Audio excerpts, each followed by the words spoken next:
Hey, konnichiwa, it's Gray from Wakizashi's Teahouse over in Japan. How are you doing? You good? Are you genki? Okay, today I've got... Here we go. I'm going to try and stay positive. I have a review of the amazing Spider-Man issue 69. 69, dudes! It's the penultimate part, so the one before the final of the 8 Deaths of Spider-Man. Yes, folks, one more issue to go after this, but wait till you get to this issue. Written by Joe Kelly. The best thing about this issue is pencils by Ed McGuinness. Inks Mark Farmer. So the art is good. If you like Ed McGuinness' style, you probably enjoy this. There's some really nice pages, some good double page spreads, some good action scenes, but I'm gonna take this apart. I'm gonna take this issue apart in my story summary. So be wary for Gray, some rare Gray sarcasm, some rare Gray, not anger, but just a bit of a rant, because this has got one of the clunkiest, most contrived, most forced story points in. I don't know. I'm getting like, what do you call it, stream brain. I can't even put my feelings into words. It is absolutely ridiculous what happens in this issue, I tell you. And like nothing too shocking. It's like so forced. We go like from one end of the scale to the other in moments, and you're left thinking, what? I say it will become clear when I get to the story summary. So, without further ado, let's do that. Let's get into the story summary. Before I do that, though, I'm going to give you my score. And I'm not even joking. I'm going to give this 1.5 out of 10. And that's for the art. This story stinks. Okay, so please keep watching and do let me know in the comments what you think. Here we go. Okay, to start off with a positive, at least we get some decent art on the opening page here. It's Ed McGuinness doing the art, so if you like his style, I think you'll enjoy this. But we can see Juggernaut, who is not affected by the Blight, fighting the rest of the X-Men who are. They are affected. This is followed by a really nice double-page spread, but this is where the confusion starts. I'm not sure what or who this thing is, this huge hand on the right. Is this meant to be like a physical manifestation of the Blight? It certainly isn't the Cyttorak or the Scions of whatever they are called. Then we get the credits page with a big long catch-up, which I'm not going to read. Okay, so we open with the children of Cyttorak. Cyttorak's the big bad boss, yeah? This is Calix, the brother, standing up there. He's been infected by the Blight, but he believes he's controlling it. And on her knees is Syra, his sister. She's felt things for Spider-Man, for Peter, for some strange, really unexplained reason, which you'll find out later on. It tries to be explained, but the explanation is so forced, so clunky. I've gone through this comic coming up to 3 times now, and I'm still not sure what happens. It's just, oh man. Anyway, keep going. Stay positive, Gray. So she's trying to warn him that, it's gone too far. Trying to control the Blight is not going to work. You should never have unleashed it on this realm. But of course the brother is like, no, the Blight is a good thing. It's power we were denied. It's power that our father kept from us. Then he's off to speak to his father directly, or basically he says he's going to kill him. He gives his sister that time to join him. Then there's an interruption. Guess who it is, remember? That's right, it's Phil Coulson, who is actually Death. Marvel's version of Death in this storyline, let's just say that. He's having a go at Syra, saying that it's a little bit too late for you to discover, that you care about people. You are a Scion of Cyttorak. Jesus, man, these names! Too late for Spider-Man at least, so he's trying to make Syra feel guilt. And then he warns her that basically thanks to her brother for Calix and his fascination with the Blight, Death is about to become very, very busy. At the same time, we've got Calix like screaming at his father. Do you see me now, father? Why is he not fighting back against, Calix against his son? Then we're back with the humans. Remember the humans? We've got Aunt May's here. Shay, they've been resurrected because of Peter. He used his last life sticks, God knows whatever they were called, to basically bring them back to life. So that's why he's dead. In the background, we've got some random family like swinging the bag, screaming, saying, "Kill it, get rid of it." It looks like they're attacking their son, the boy. Then suddenly they realise, oh God, honey, why did I want to hurt our son? It's like, seriously, what is going on? It's all over the place, this story so far. Next minute, we've got Doctor Doom and Strange. Doctor Strange, they're here. They haven't been here for a while, but suddenly they are, very, very briefly. Strange is having a go at Doctor Doom, saying, you should never have passed on the challenge, given powers to Peter, to Spider-Man. Look what's happened, it's all your fault.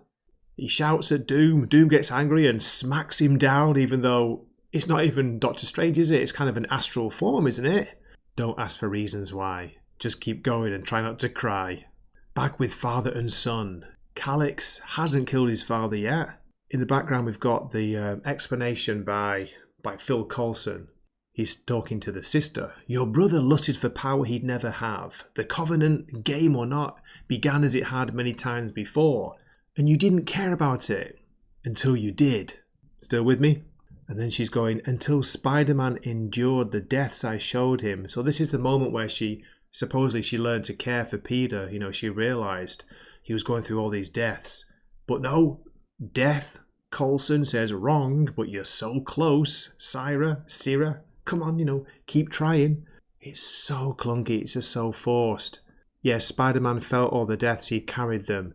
And then Coulson says, not the deaths. And she replies, the lives.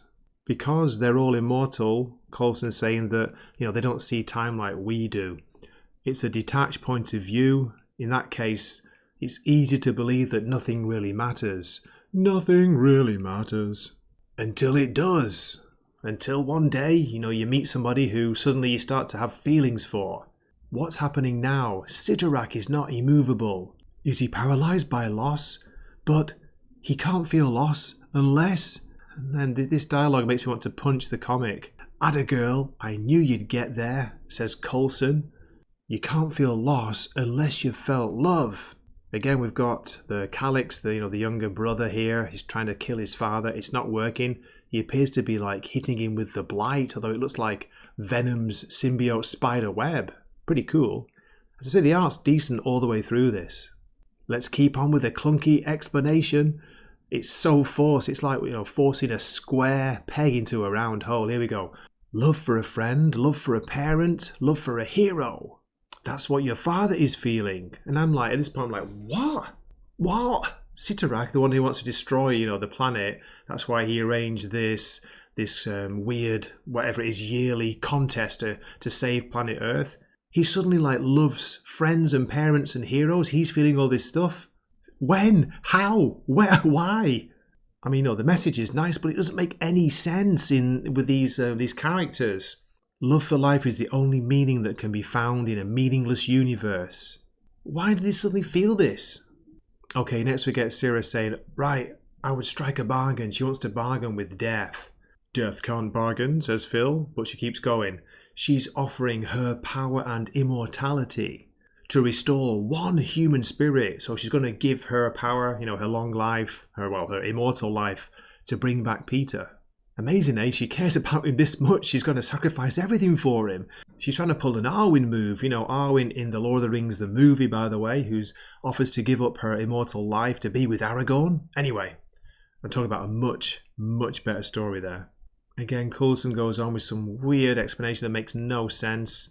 Strange's use of the reeds was unorthodox, but there was precedent for the pact with Ragador. I'm like, who? What? It was basically a giant FU from one god to another, but this... Can you do it, Phil Coulson? Shut up and tell me, she says. Can you, he replies. It's not a simple trade, it's a sacrifice. Do it if it can be done, Reaper, before the last daughter of Cyttorak is made a coward. A pretty cool panel there with Phil Coulson, Death. He's got the Punisher's logo in his eyes. Oh no, I can't say that anymore. I got a skull and crossbones. Well, the skull in his eyes. Okay, this might sting, he says. Zap. Okay, there's a trade. Peter Parker is brought back to life. Syrah, what happened? What did you do? I learned to care because of you, she said. Amazing, right? How much she cares for someone she just basically just met, was supposed to kill in this battle to save the world. Anyway, let's keep going with this ridiculously clunky, forced. It's not even the end of the story. There's still an issue to go after this. Don't say anything. Instead, simply become. Become what you must to defend that which you love so dearly against my family's folly. Shakespeare never wrote better dialogue than this. Come on. I'm sorry. I know, I'm being sarcastic. It's just this comic, man. It really, really has pissed me off. It's just nonsense. We still got, okay, then we're back with Calix, the brother. He's still not killed his father. He's still like bragging how he's going to kill him, blah, blah, blah. Welcome to the new age, father, an age of change, of rot. An age of Calix, the conqueror of Cyttorak. See me, he screams. Not sure what's going on, but in the background we've got Peter in another scene, getting angry. Then we see, is it the Spider-Man mask going over his head? What? Says Calix. I don't know why or how he knows what's happening in a different part, of the universe on Earth, because he's back with his father, Cyttorak, wherever that is. Level of hell? A level of who cares? Then we get the final page. Here we go. Double page spread. Yes, this is it. This is what we've been building to, folks. It's not Spider-Man anymore. It's Spider-Naut, Juggerman, Jugger-Spidey. To be concluded. I bet you can't wait, can you? Okay, just briefly at the end, I wanted to point this out, and this is thanks to Jim from Weird Science Comics, because I hadn't noticed this. I've talked before about the letters page. It's only printing really positive, praiseworthy letters, which, you think, really? Is that all? People loving all these stories, people loving this 8 Deaths of Spider-Man run? Apparently so, according to Nick Lowe. But, and here's the point, there's no longer anything about please write or send your emails to blah, blah, blah, Marvel, whatever, at marvel.com and put OK to print. There's nothing. It's not on it anymore in this page or the second page. Nothing about it anywhere in the book. So, does that make you think these are real letters or not? I reckon Nick Lowe is writing them all. Anyway, next issue. Here's a brief preview of the cover. Juggernaut Spider-Man, issue 70, the final issue, thank God, of this 8 Deaths of Spider nonsense run. And then after that, we'll get the new #1.